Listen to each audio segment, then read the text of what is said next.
नमस्कार दोस्तों, stock India YouTube channel आपका हार्दिक स्वागत करता है। फर्स्ट टाइम चैनल को विजिट कर रहे हैं तो सब्सक्राइब जरूर कर लें। सब्सक्राइब कर यहाँ से बेल आइकन को हिट करें, साथ में ऑल को ज़रूर सेलेक्ट करके रख लें ताकि नई वीडियो का नोटिफिकेशन आपको मिलता रहे। और मित्रों, आ गए हम सबसे पहले नॉर्मल स्क्रीन पर और सबसे पहले हम बात कर लेते हैं वीडियो के कंटेंट की, ताकि आप सभी दर्शकों को ये मालूम रहे कि वीडियो के अंदर का कंटेंट क्या है। तो शुरुआत कर लेते हैं।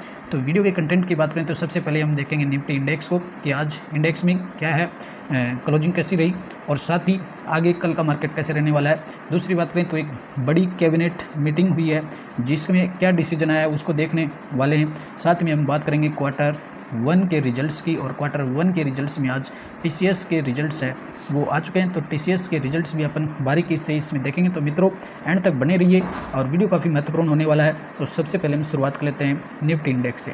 और यदि आज इंडेक्स की बात करें तो करीबन 55 अंकों की गिरावट के साथ और 19,384 पर इंडेक्स है वो क्लोज होते हुए देखने को मिला है। हालांकि आज मार्केट की जो ओपनिंग थी और अच्छी ओपनिंग थी, प्रीवियस जो क्लोज था उससे करीबन 50 अंक ऊपर की क्लोजिंग हुई, लेकिन उसके बाद मार्केट में गिरावट देखने को मिली और मिड टाइम में मार्केट में थोड़ी सी रिकवरी देखी गई, लेकिन क्लोजिंग के टाइम पर मार्केट में फिर से एक गिरावट देखने को मिली है।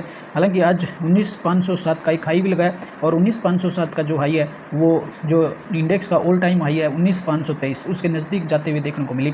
और फिर से आज एक बार ऐसा लग रहा था कि आज इंडेक्स ऑल टाइम हाई को आज करेक्ट कर देगा, लेकिन ऐसा देखने को नहीं मिला और थोड़ी प्रॉफिट बुकिंग है वो फिर से देखने मिली।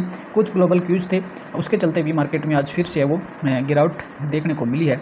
और ये लास्ट 5 डेज की बात करें तो पिछले 5 दिनों से इंडेक्स है कंसोलिडेशन की स्थिति में देखने को मिल रहा है, जहाँ इंडेक्स लगातार ऊपर जाता है और फिर नीचे आते हुए देखने को मिलता है और उसी दायरे में पिछले 5 दिनों से घूम रहा है। और 19,523 का जो ऑल टाइम हाई है मार्केट का उसको बीट नहीं कर पा रहा है। और एक बड़ी स्ट्रेंथ जब मिलेगी मार्केट में, एक बड़ा वॉल्यूम के साथ है वो इसको कवर करेगा।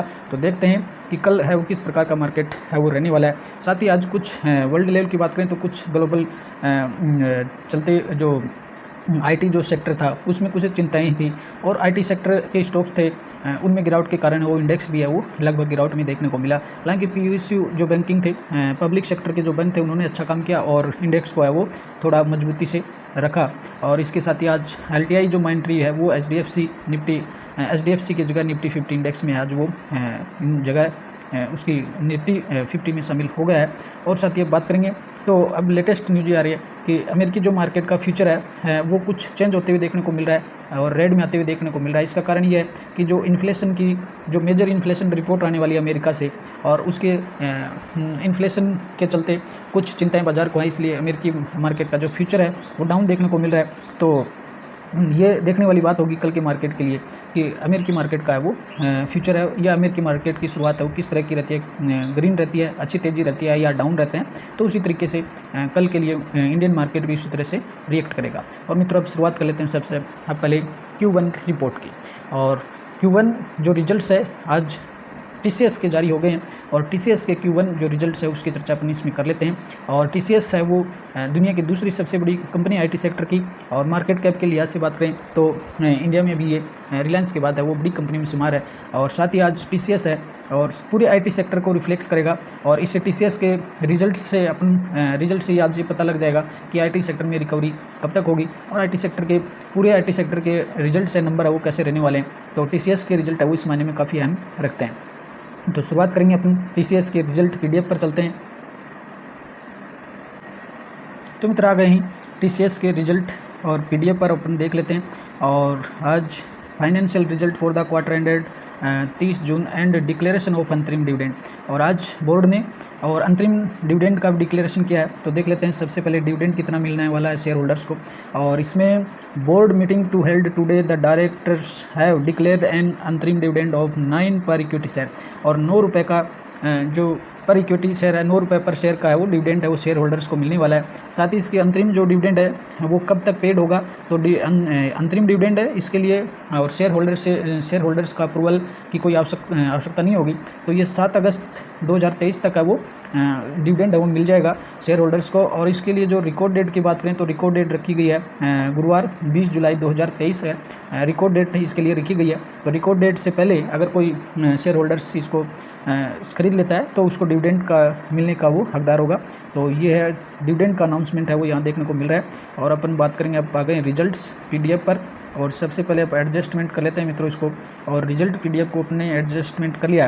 तो रिजल्ट सबसे पहले अपन देखते हैं ऑडिटेड कंसोलिडेट रिजल्ट है, और ये जून 23 का क्वार्टर और मार्च 23 और जून 22 का क्वार्टर। तो सीक्वेंस बिल्कुल सही दिया कंपनी ने। तो सबसे पहले अपन देखेंगे कंपनी का रेवेन्यू फ्रॉम ऑपरेशंस, और रेवेन्यू फ्रॉम ऑपरेशंस में देख लेते हैं कंपनी ने क्या परफॉर्मेंस रहा है। तो इस क्वार्टर में जून 23 के क्वार्टर में रहा 59,381 करोड़ का रेवेन्यू रहा है, और पिछले क्वार्टर यानी मार्च 23 में था 59,162 करोड़, और जून 22 में था 52,758। तो आप अपनी इसको अगर कैलकुलेट करते हैं तो 52,700 से बढ़कर के हुआ है 59,381, और क्वार्टरली अगर देखेंगे तो 59,162 से घटकर हुआ है 59 बढ़ करके 381। तो कंपनी का रेवेन्यू तो ईयर टू ईयर भी बढ़ते हुए देखने को मिला है, 52,700 से बढ़कर के 59,700, बहुत ही शानदार जंप हुई है। 7,000 करोड़ की जंप है इसमें, रेवेन्यू में 7,000 करोड़ की जंप हुई है। और क्वार्टर ऑन क्वार्टर अगर देखेंगे, क्वार्टर ऑन क्वार्टर रेवेन्यू है 59,162 से बढ़ करके 381 हुआ, यानी और quarter on quarter revenue 200 crore की इसमें जंप हुई है। और जो फिगर्स हैं वो मित्रों करोड़ में है। अगर कंपनी के टोटल इनकम की बात करें, कुछ अदर इनकम का कॉलम भी है, और टोटल इनकम अगर अपन देखेंगे इसमें तो टोटल इनकम का कॉलम ये रहा। तो इस क्वार्टर में टोटल इनकम रही है 60,778, पिछले क्वार्टर में थी 60,337, और पिछले वर्ष जून 22 के क्वार्टर में थी 53,547। तो अगर इसको देखेंगे तो 53,500 से बढ़कर के 60,778 हुआ है, और 60,337 से बढ़कर के 778। तो कंपनी की टोटल जो इनकम है ईयर टू ईयर भी ग्रोथ है, और क्वार्टर ऑन क्वार्टर भी इसमें अच्छी ग्रोथ देखने को मिल रही है। अब खर्चे कितने किए हैं उससे पता चलेगा।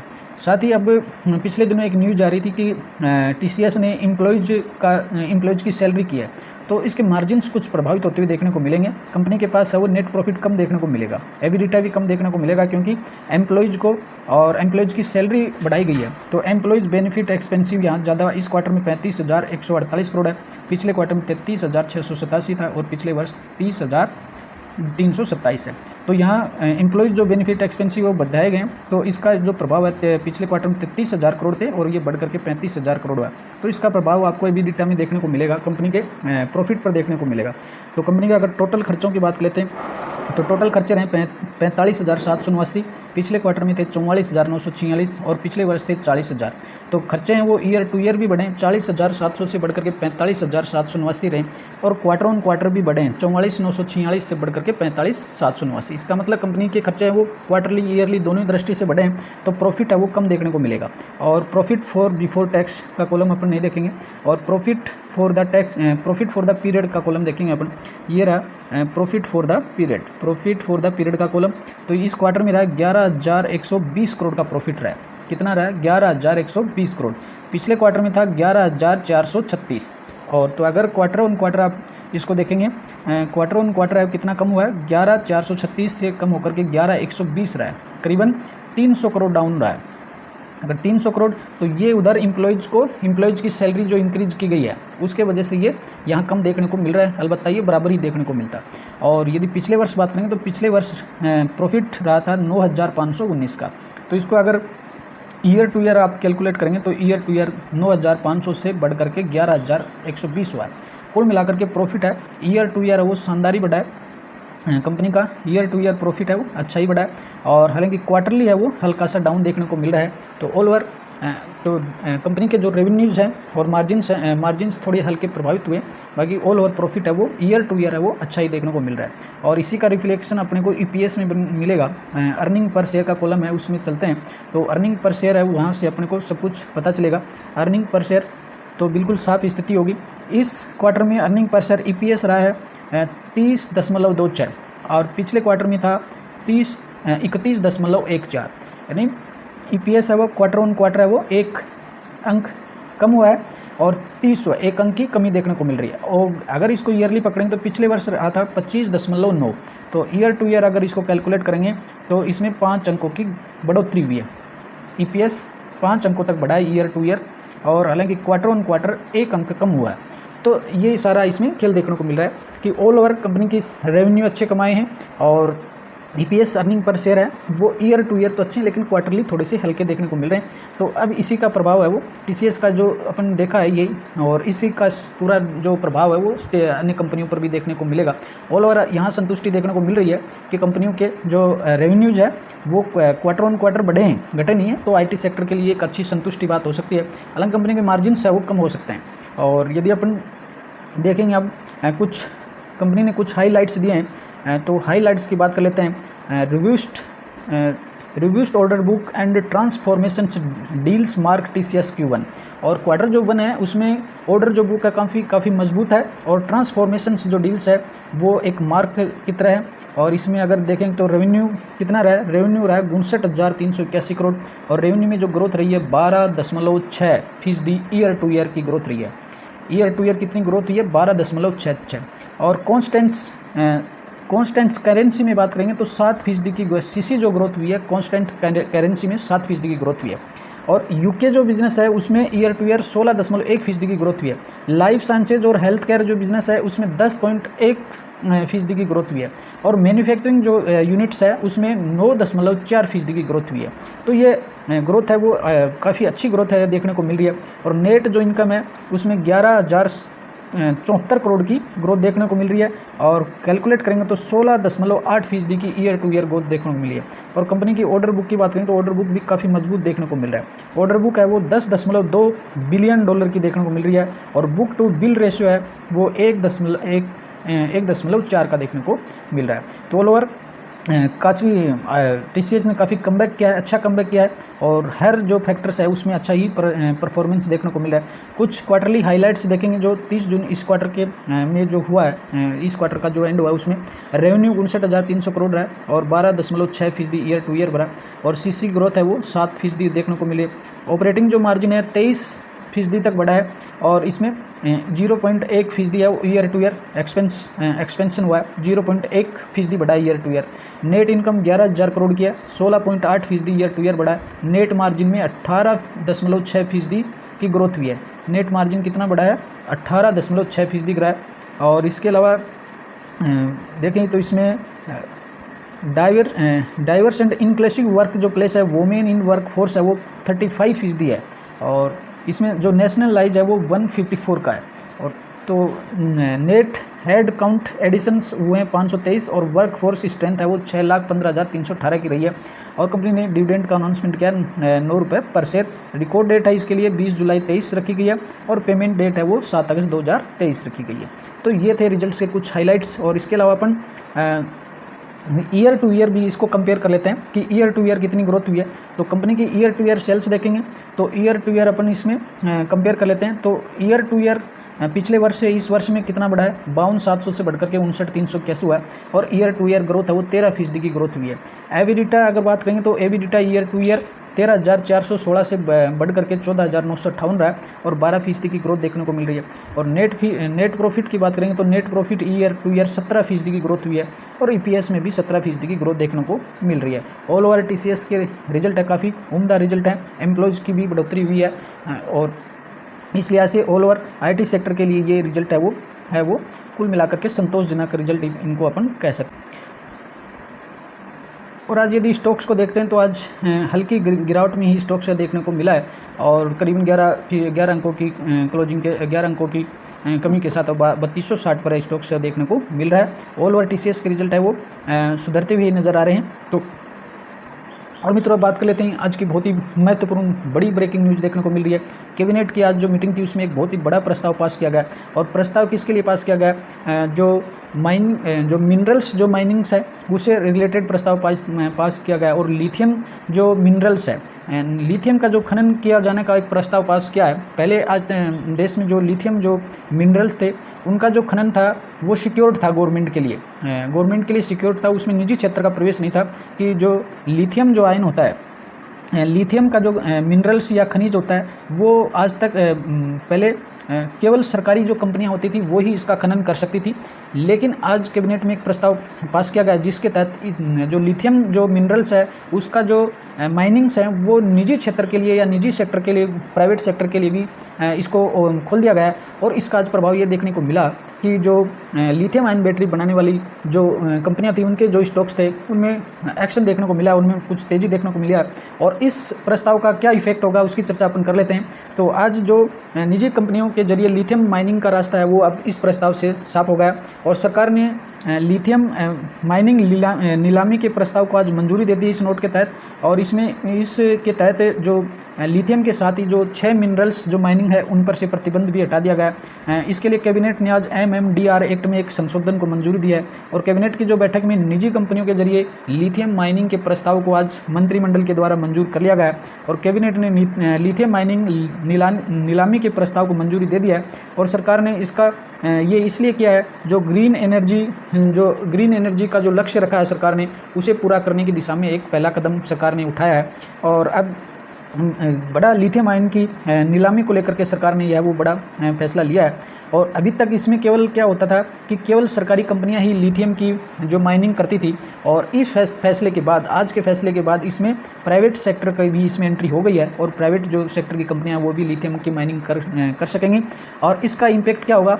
इसका इम्पैक्ट आगे ये होगा कि इससे लिथियम की माइनिंग का जो वॉल्यूम्स है, खनन जो है वो काफ़ी बड़े लेवल पर होगा और इससे देश में लिथियम का उत्पादन है वो ज़्यादा होगा और इससे बाजार में लिथियम बैटरी बनाने वाली कंपनियों को बड़ी मात्रा में मटेरियल यानी कि कच्चा माल उपलब्ध हो सकेगा। और जो आज प्रस्ताव लाया गया है इसे संसद के मानसून जो सत्र है उसमें बिल ला करके मंजूरी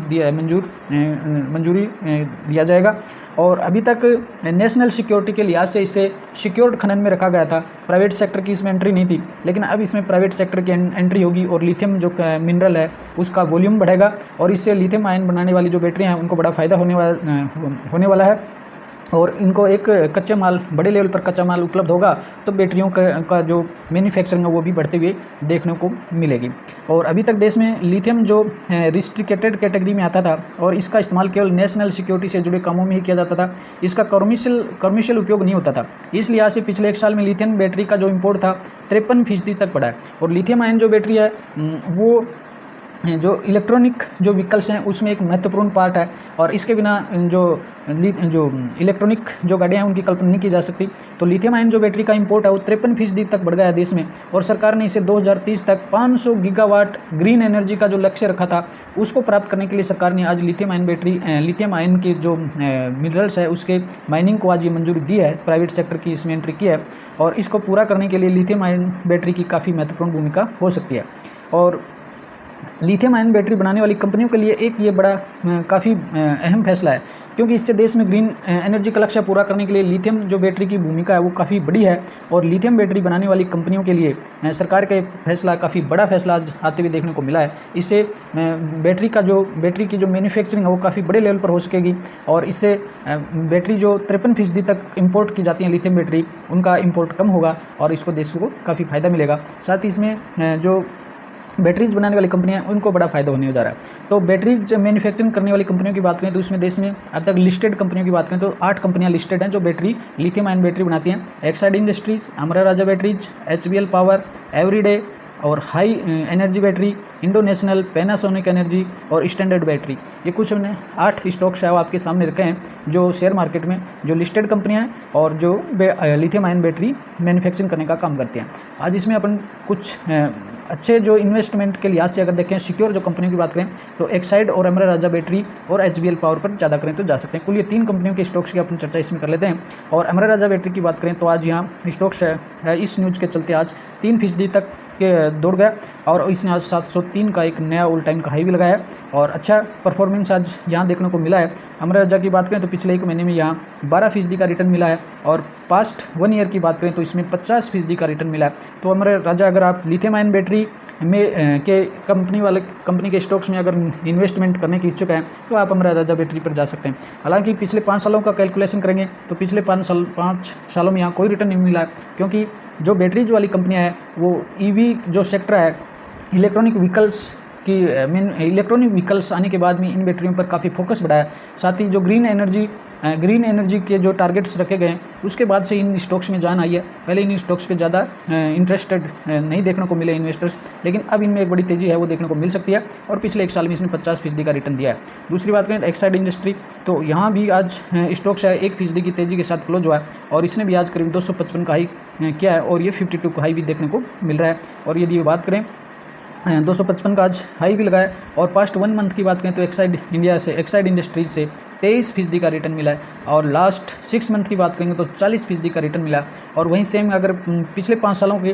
किसी भी बैटरी वाले स्टॉक्स को आप उठा करके देखेंगे तो पिछले 5 सालों में वो डाउन ही मिलेंगे। पिछले 5 सालों में यहाँ कोई भी रिटर्न नहीं मिला है।